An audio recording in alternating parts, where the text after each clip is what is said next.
Please तुम्ही बघा ना, प्लीज प्लीज तुम्ही शांत राहा, प्लीज प्लीज एक काम करा, तुम्ही 2 मिनिटं बाहेर जाऊन उभे राहा. डॉक्टर प्लीज मी बघतोय ना, मी बघतो प्लीज प्लीज.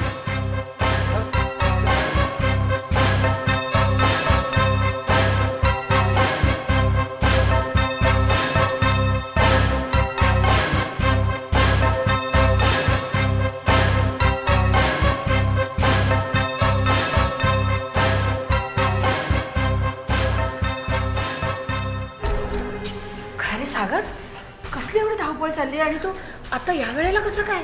त्या तुम्ही धीर जरा आणि मी सांगतो ते नीट ऐका तुम्ही. अरे मी नुकती कुठे पाणी प्यायला गेले होते तोपर्यंत काय झालं अचानक? त्या मी आत्ताच आलो. मी आलो तेव्हा मला चावू लागले की गोवर्धन काकांच्या रूममध्ये कोणीतरी आहे. हात जाऊन बघतो तर काय एक डॉक्टर त्यांच्या तोंडावर उशी दाबत होता. गोवर्धन काका खूप तडफडत होते, त्यांना श्वासही घेता येत नव्हता. काय? पण कसं शक्य आहे? त्याचा अर्थ तो माणूस डॉक्टर नव्हता. किती भयानक आहे. याचा अर्थ गोवर्धनला परत कुणीतरी मारायचा प्रयत्न केला. अरे क्या हुआ क्या? कहाँ थे तुम? तुम्हें यहाँ पेशेंट का ध्यान रखने के लिए रखा गया है और कहाँ थे तुम किसी काम के नहीं हो, जाओ यहाँ से.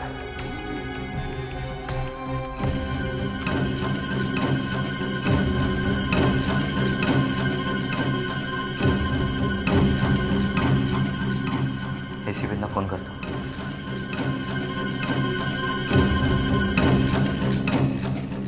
Hello, ACP Jayant Kamat. आम्ही सागर बोलतोय, सागर सरदेसाई. सर इथे हॉस्पिटलमध्ये एक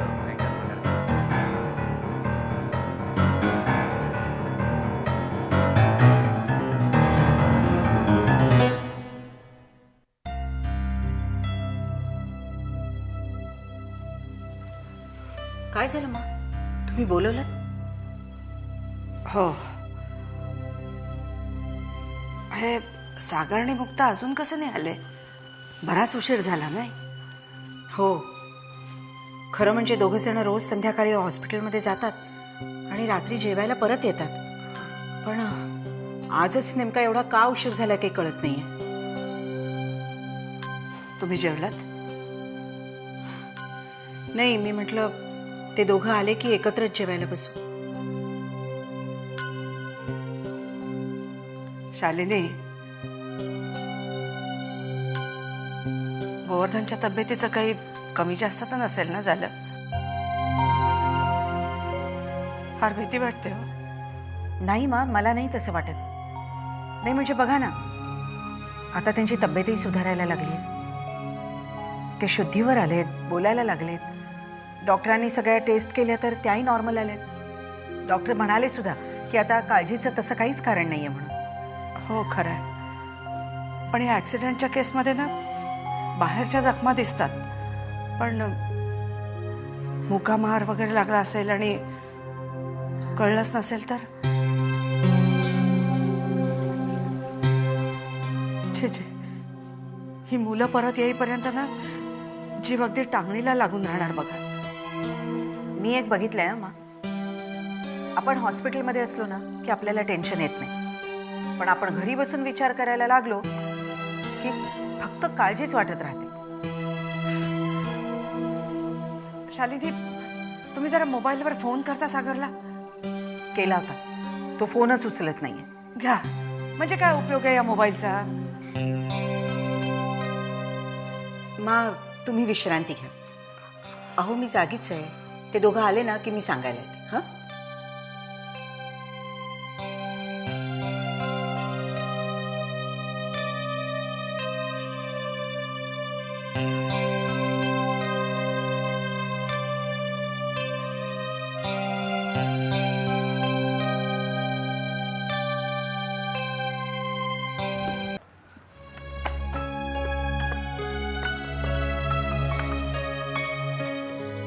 मिस्टर प्रभू, आता कसं वाटते तुम्हाला?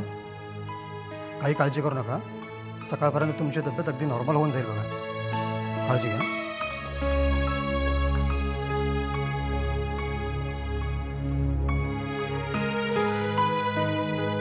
गोवर्धन कसं वाटतंय? बरं रे बाबा, तू अगदी देवासारखा आलास. अरे पण मला हे कळत नाही, तू यावेळी आलास कसा नेमका? आणि मुक्ता जात होतो इतक्यात मला अचानक सेलवर फोन आला की गोवर्धन प्रभूंची तब्येत अचानक खराब झाली म्हणून मी लगेच आलो. नाही ग, पण हा फोन केला कोणी? खुनी माणूस तर काही फोन करू शकत नाही.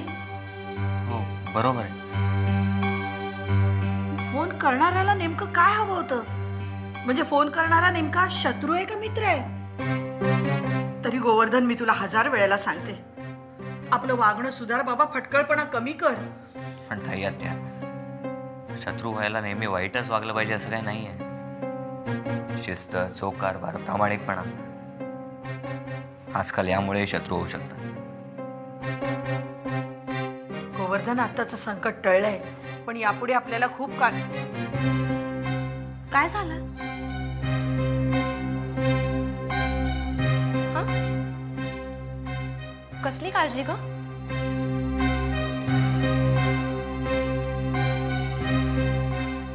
पप्पा पप्पा बरे आहेत ना?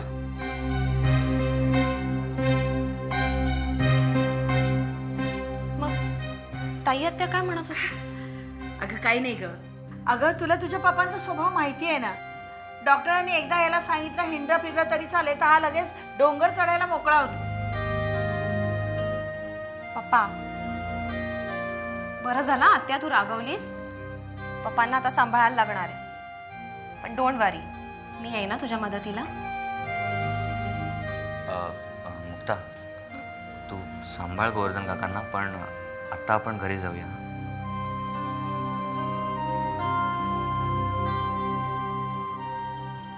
पप्पा येते हा.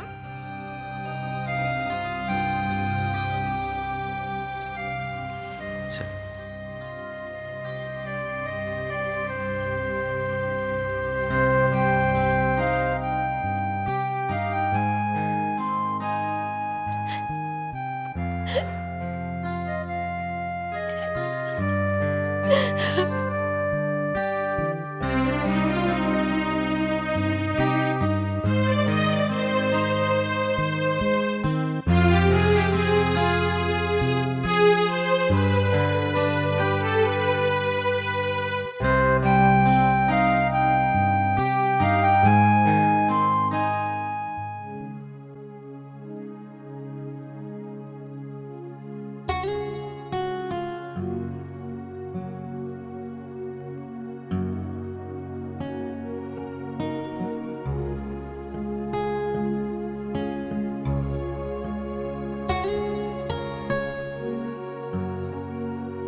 मॉर्निंग.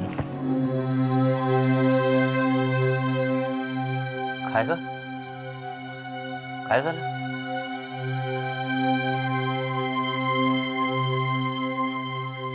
काही नाही, घाबरले मी. अगं रिलॅक्स, मीच आहे. सागर किती वाजले? उशीर झाला ना रे. अगं हो हो, तू तर असं बोलतेस जसं काय तुलाच जायचंय कामावर. मला जायचंय ना. तू झोप. पण तू निघालायस? ब्रेकफास्ट केलास? नाही केलं, पण मी आता खालीच चाललोय. तू झोप आता, नाहीतरी तुला रात्री झोपायला जरा उशीरच झाला. तुला कसं कळलं? Good question.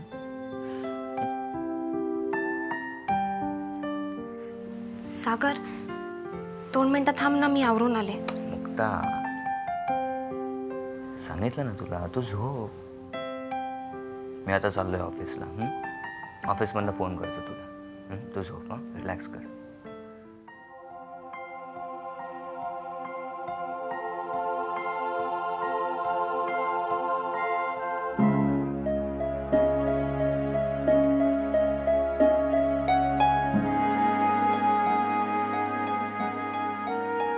बाय.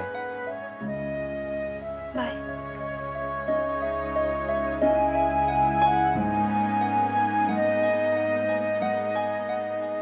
असं का होतं मला?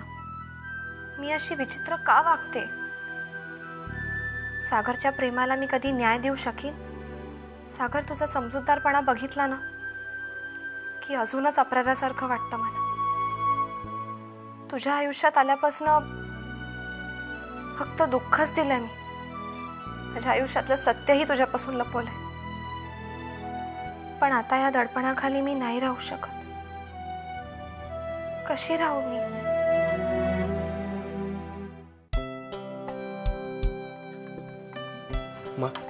हां, थँक्यू. काय हवंय? नाही, लागलं तर सांगतो आम्ही तुला. सुप्रभात.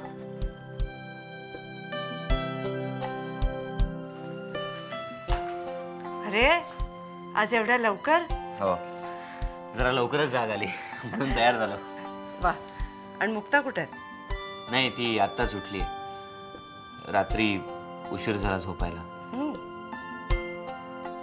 ॲक्च्युली आजी, गोवर्धन काका हॉस्पिटलमध्ये ॲडमिट असल्यामुळे तिला खूप टेन्शन आलंय. ती सतत तोच विचार करत असते. पण गोवर्धन बरे आहेत ना आता?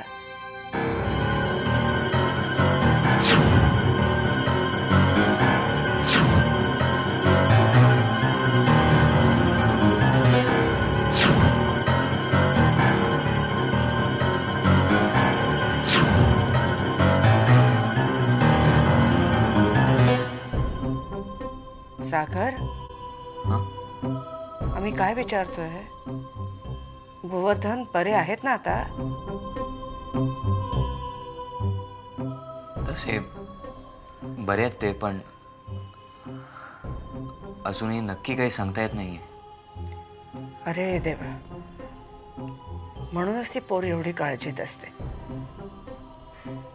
सागर, यावेळेला मुक्ताला फक्त तुमचाच आधार आहे. सागर, काय? एक विचारू? काय? आता गोवर्धन आजारी आहेत, त्यामुळे मुक्ता तणावाखाली आहेत, मान्य आहे मला. पण तुमचं लग्न झाल्यापासून आम्ही पाहतो त्या सतत काहीतरी दडपणाखाली आहेत. कसलं दडपण आलंय त्यांना एवढं?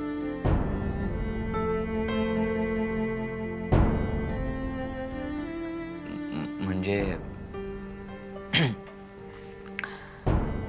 आजी, मला असं वाटतं की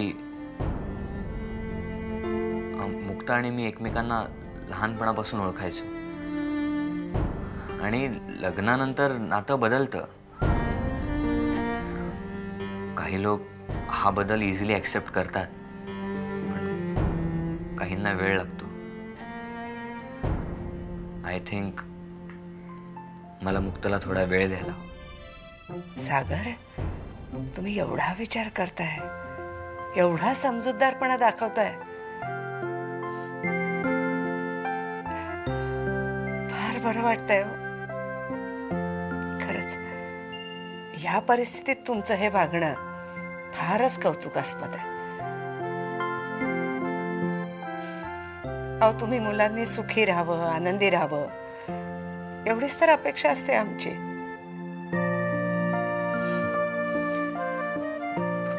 तू काही काळजी करू नकोस. तुला वाटतंय ना अगदी तसंच होईल. आजी, तू बघ, आपलं घर आनंदाने भरलेलं असेल. तसंच होऊ दे. बरं, आता ब्रेकफास्ट करणार ना आमच्या बरोबर? हो. नाथा, नाथा. मला अजूनही कळत नाहीये, एवढी टाईट सिक्युरिटी असताना हे असं झालंच कसं? कसली कपाळाची सिक्युरिटी? तशी टाईट सिक्युरिटी असती तर तो खुनी माणूस इथे आतमध्ये घुसला असता का? अशा बेजबाबदार माणसांना ना खरं तर कामावरून अजिबात काढून टाकलं पाहिजे. तो नशीब सागर वेळेवर आला म्हणून, नाहीतर बाई ग काय झालं असतं. माझ्या अंगावर नुसता शहारा येतो कल्पनेनी सुद्धा. ताई ताई, तुम्ही प्लीज जरा शांत राहा. अहो, कशी शांत राहू? माझ्या भावाचा जीव इथे धोक्यात आहे. निव्वळ त्याचं नशीब थोर म्हणून वाचलाय तो, आणि तुम्ही मला शांत राहायला सांगताय? ताई, तुम्हाला काय वाटतंय ते मला कळतंय, पण माझ्यावर विश्वास ठेवा. यापुढे गोवर्धनची जबाबदारी माझी. तुला काय जबाने घ्यायची ते घे, पण मला प्लीज विश्रांती घेऊ दे प्लीज. गोवर्धन, मला एक सांग, तुझ्यावर दुसऱ्यांदा असा हल्ला झालाय, दिस इज व्हेरी सिरियस. ऑफिसमध्ये तुझं वाईट व्हावं असं कोणाला वाटतं? हा, आता ऑफिसमध्ये ह्याच्या शिस्तीमुळे ज्यांना त्रास झालाय त्याच्यापैकी एक व्यक्ती म्हणजे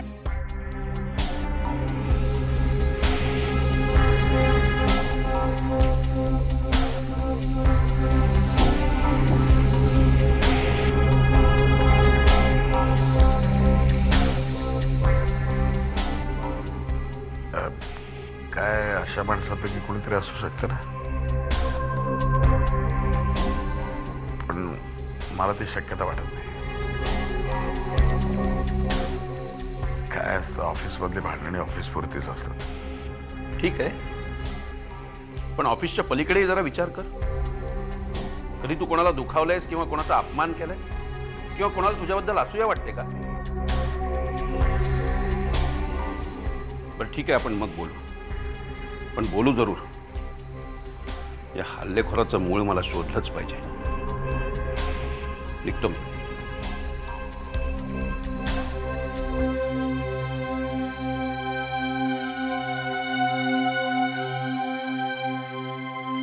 झोप बरं तू शांतपणे.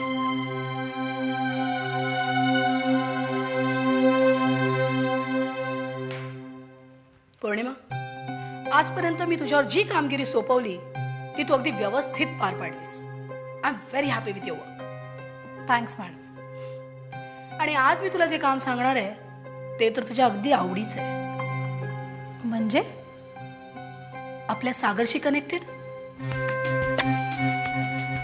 पौर्णिमा, हे काम तसं कठीण आहे, म्हणजे अगदी नाजूकपणे हाताळायला हवं. But let me tell you something, हे काम जर तू व्यवस्थित केलंस तर तुला जे हवं ते मी देईन. आणि नुसतं तेच नाही, हे काम झालं की सागर आणि पद्माकर भाऊजींना असा फटका बसेल ना की जन्मभर विसरणार नाही ती दोघं. So darling, what do you have to say about it? Madam, तुम्ही माझ्यावर जो विश्वास टाकताय ना तोच माझ्यासाठी खूप आहे. ते ठीक आहे का? कामाचं काय ते बोल. ते तर मी करेनच. Good good. In fact very good.